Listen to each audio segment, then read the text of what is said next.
Мобилното приложение Е-здраве осигурява достъп на физическите лица до личното им здравно досие с всички електронни здравни документи, вписани в Националната здравно-информационна система. В това видео ще ви покажем как да изпратите потребителски логове, т.е. информация за извършени действия, до техническия екип, който поддържа и надгражда приложението. Изпращане на логове може да бъде поискано от екипа за обслужване на клиенти при проблем с регистрацията, при сканиране на QR код от нерегистриран потребител или на вече регистриран потребител. При регистрация на нов потребител, след натискане на бутон «Регистрация», се зарежда нов екран, на който потребителят трябва да отговори дали притежава електронен подпис. Ако потребителят избере «Нямам», на дисплея на мобилното устройство ще се зареди екран за сканиране на QR код, който може да бъде издаден в офис на регионалните здравни инспекции, районните здравноосигурителни каси или информационно обслужване.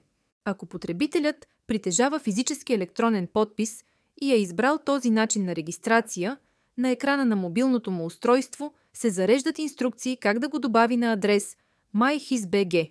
При натискане на бутона «Сканирайте код», потребителят трябва да сканира заредения на десктопа QR код с мобилния си телефон. Ако QR кодът не се сканира, потребителят може да изпрати информация към техническия екип, който поддържа Е-здраве, като направи скриншот или снимка на екрана.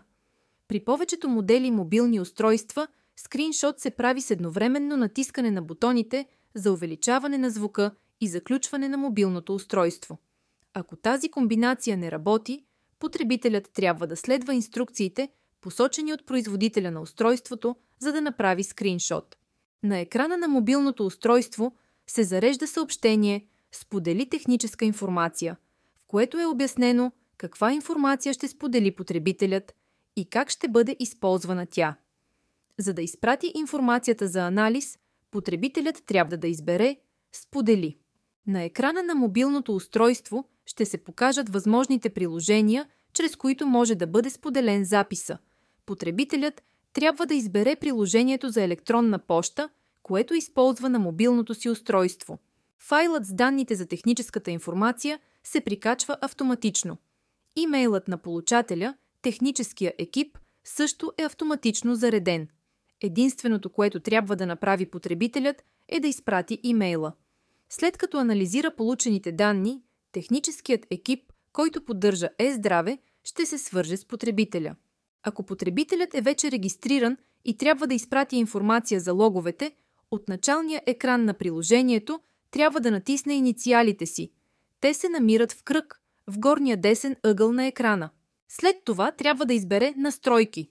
Потребителят трябва да направи скриншот на екрана. При повечето модели мобилни устройства, скриншот се прави с едновременно натискане на бутоните за увеличаване на звука и заключване на мобилното устройство. Ако тази комбинация не работи, потребителят трябва да следва инструкциите, посочени от производителя на устройството, за да направи скриншот.